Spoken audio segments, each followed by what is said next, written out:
I was chatting to a friend of mine the other day down on the seafront in Worthing, and we were talking about the magic and the joy of bringing up children.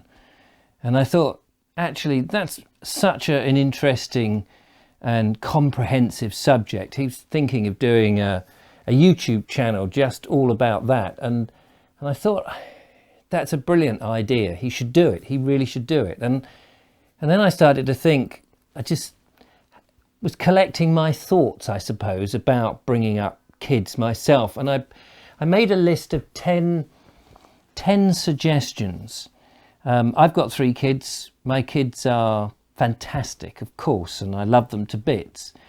And they're now in their mid-20s, all of them. And I miss them being kids. That's the strange thing. I miss the younger version of them.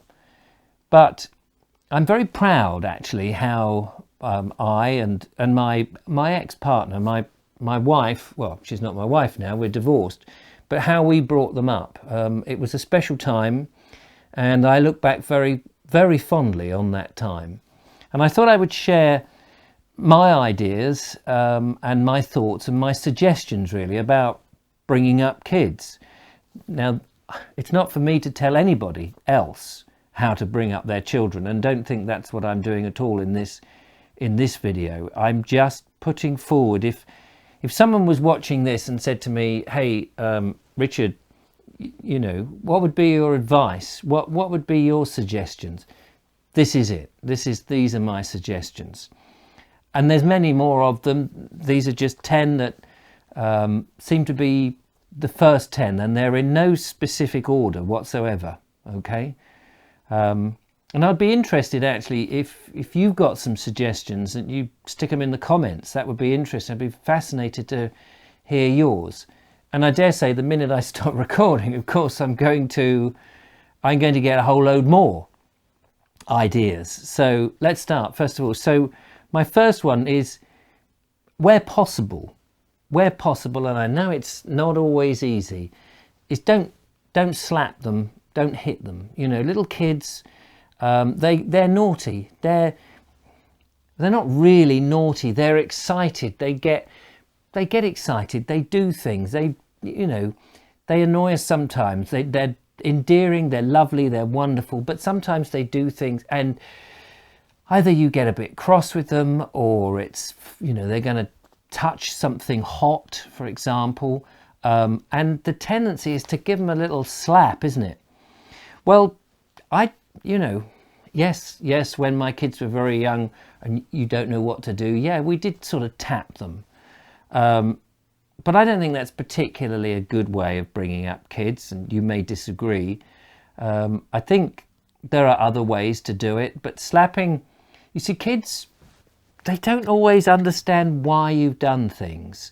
They're not intellectual in the way that we are. They don't have the experience of the world that we have because of the fact that they're kids. So slapping them, if you can avoid that, don't, because it's such a jar, I think, for a child. It brings me to my second point is, and I don't think people do this enough, praise your children. I've heard people say that, oh no, you mustn't praise your kids because you need to toughen them up for the real world. You don't want to make them soft. You don't want to make them soppy. Well, I completely disagree with that. I think it's absolutely essential that you praise them. If they've done a drawing and they hold up a drawing and say, hey, look, I've drawn a house or a picture. Don't criticize and say its head's too big, or the house has got too many windows, or there's far too many chimneys for realistic. You don't need to get realistic about any of this. Just, they've done this. They've got out off their, they've got off their own motivation, and they've drawn a picture of a house or whatever it is, or they've done something, they've drawn something in the sand, or they've done something creative. And by creative, I'm not saying a fantastic piece of work. I just mean they've done something, and that's a creative act for a child, and it should be praised. I think if you criticize a kid early, they're so like putty, they're so impressionable at that age that if you start to criticize, you're going to knock that creative juice out of them, and they're going to doubt themselves in later life. These early years, I think, are so crucial in a child's life, and the responsibility is for the parent to bring them up as best they can, but to understand that praising your child is a good thing. My third thought is something that Dawn, my ex, and I did, and I think this is very important. I think this is what really builds a bonding, a close relationship, and confidence and security. And that might seem strange to some. Sleep with your child. I think it's so important that in those very, I'm not saying you sleep with a child, a 13-year-old child. I'm talking about when they're first born as babies, but 1, 2, 3, 4, even 5 years that you sleep with them. We used to put our kids to bed. At first there was no bedtime. They went to bed when they were tired, because I think when you're a child there are no rules. The world rules. That you see, a kid is experiencing life, but you don't need to sort of go, hey child, soon as you're born, these are the rules, you've got to get used to them. Because no, they're slowly understanding the world about them and things. All these sort of nonsense rules that we give about when you've got to do this and when you've got to do that, they can all come later. So sleeping with your child is, I think it's psychological, about bonding, it's about security, it's about knowing that your parents are with you, it's about building love. It is also about building respect, it's an amazing thing. So when we put our kids to bed, eventually we would go to sleep with them, and when they were asleep we would get out of bed and carry on. Often we fell asleep and we'd wake up at 9 o'clock and think, oh blimey, that's the evening gone. But it didn't really matter, because it was something that, I don't know, I can't put my finger and say why this worked, why this was really good, but it really was, and I think that's worth thinking about. And then we would sleep with them. They would just sleep in our bed. It was as simple as that. When they'd still be asleep, we'd go back to bed. Later on, when we got them in their own beds, it was fine. Another thing, people say, oh, if you do that, you're mollycoddling them, and they'll be on your apron strings forever. And that's rubbish. They need that mollycoddling at that age. They need that sense of security. They need all of that then. But later, they become, my children are the most independent kids in the world. They know that if they need us, we're here. But they're so independent.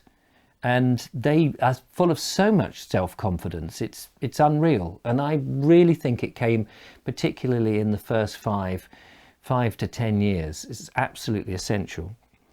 My next one is read to them. I didn't do this enough, and I regret that, particularly, I think particularly with my youngest child, but reading to them, getting them to understand that language is fantastic, getting them to enjoy stories more.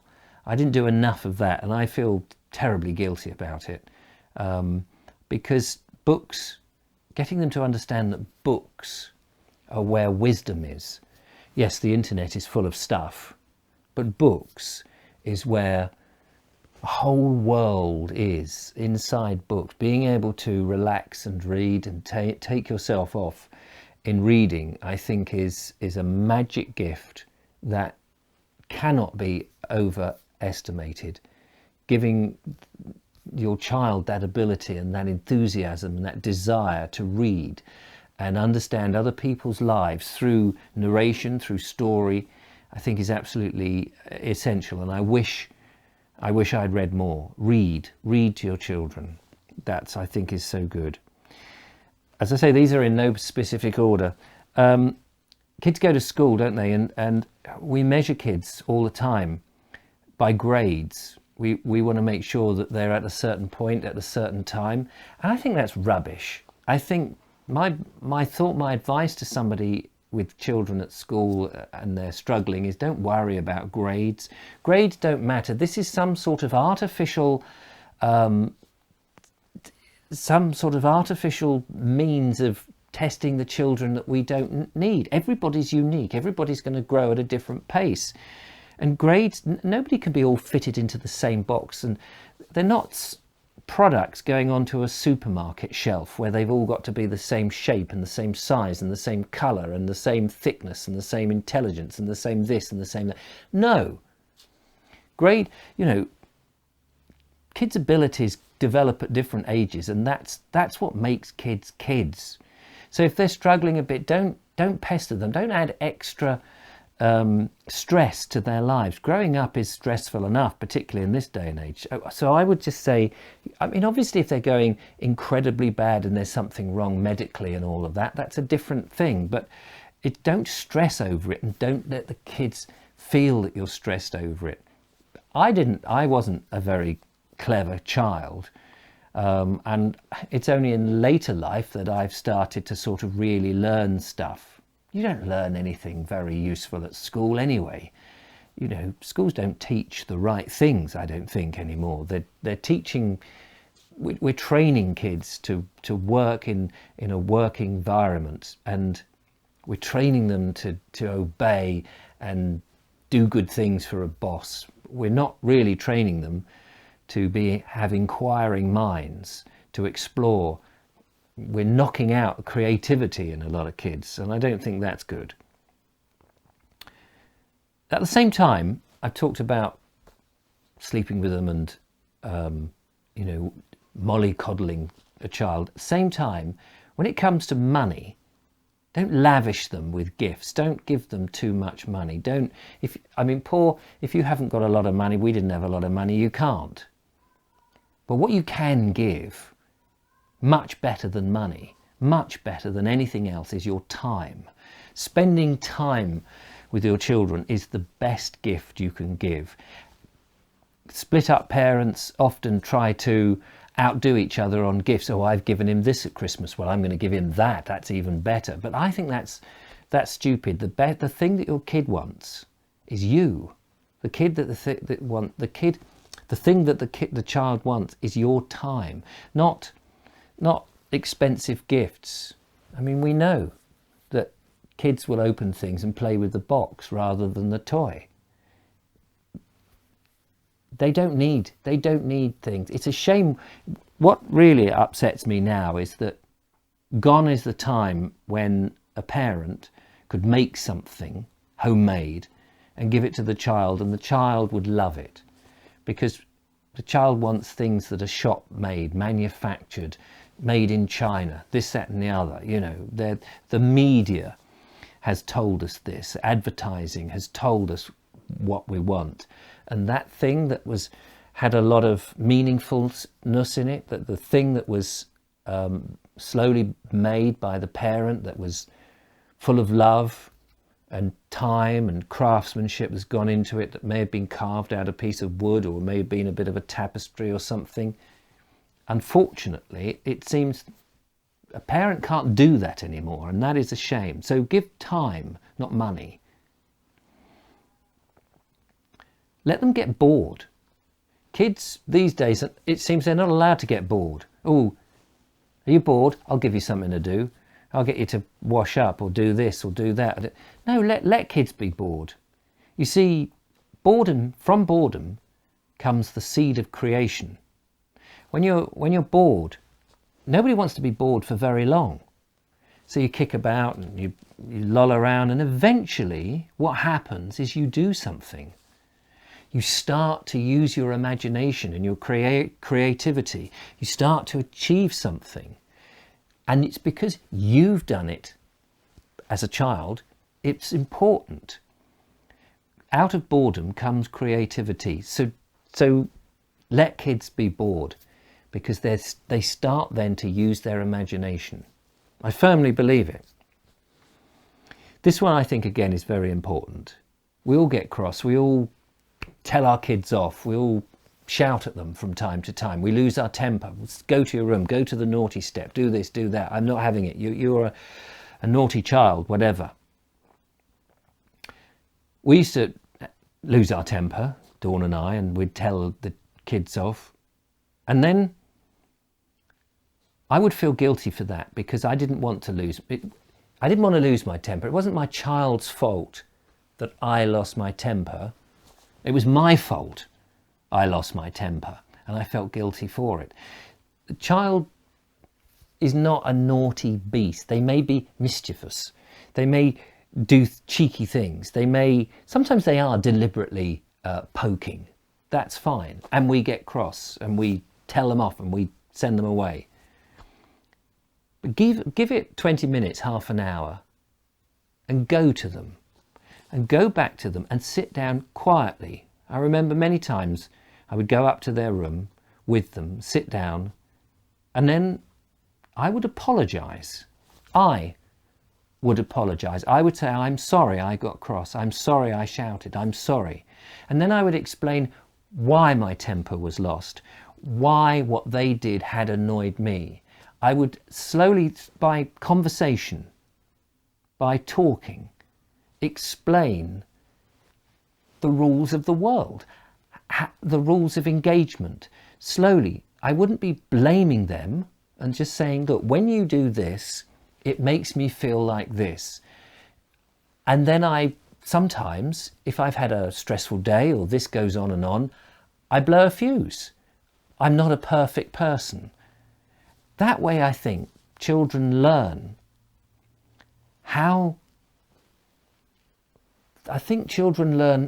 to moderate themselves. They learn how other people think. They learn to put themselves in somebody else's position. They realise that by doing this, it's causing that. Very often kids do this to cause that because that's the only way they get attention. That's very sad if they have to play up just to get attention. The attention should be there anyway. So I always apologise to my child if I've got cross. Going back to the bored thing, this is the reverse of the bored thing. I think I've seen many parents, they organise their child's lives to the hilt. They've got them going to pony club on a Monday. They've got them playing chess on a Tuesday. They go swimming on a Wednesday. They're doing this, they're doing that. They've organised, you're going to do this, you're going to do that. You've got to go to the gymkhana. You've got to do the extra curriculum this. You've got to do piano lessons, play the tuba. Whatever it is, they've got to keep doing these things. To the point that the kid, as soon as he gets up, he's up for school and then he's out doing this, that although he's busy, he's doing so many things, and yes, he's learning because children are sponges, but they need time for themselves. They need time to be bored, to invent their own world, to be children. And I would just say, hold back on organising your child to the nth degree. Yeah, 1 or 2 things a week is great, but every day? Goodness. I mean, they need time. They just need time for themselves. And my last one on this list, and you may have yours, and I'd be interested in them.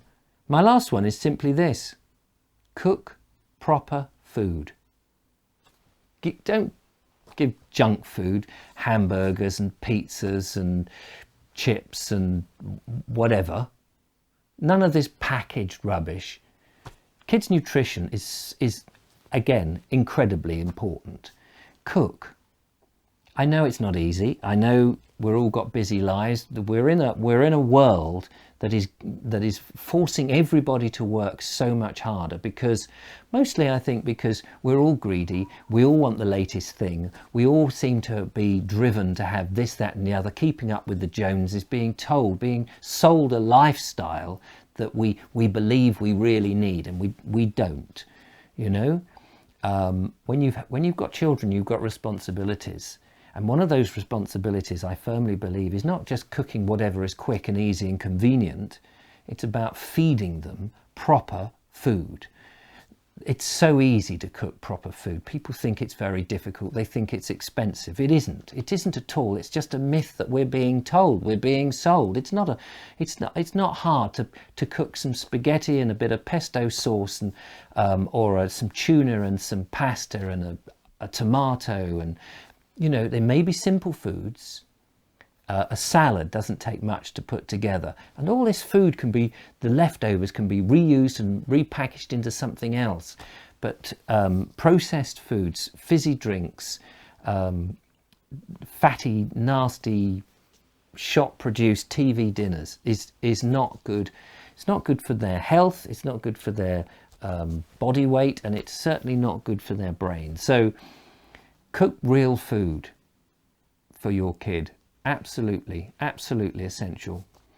As I say, these are my thoughts. These are my thoughts, and I'm not saying this is what you should do, or if you've had kids, I'm not saying you should have done it. I'm not saying any of that. I'm just thinking that, you know, bringing up kids, I miss bringing up kids now, and I would love, you know, on the one hand, I would love to do it again. On the other hand, I've done my bit. With 3 kids in the world, I've done my bit, you know.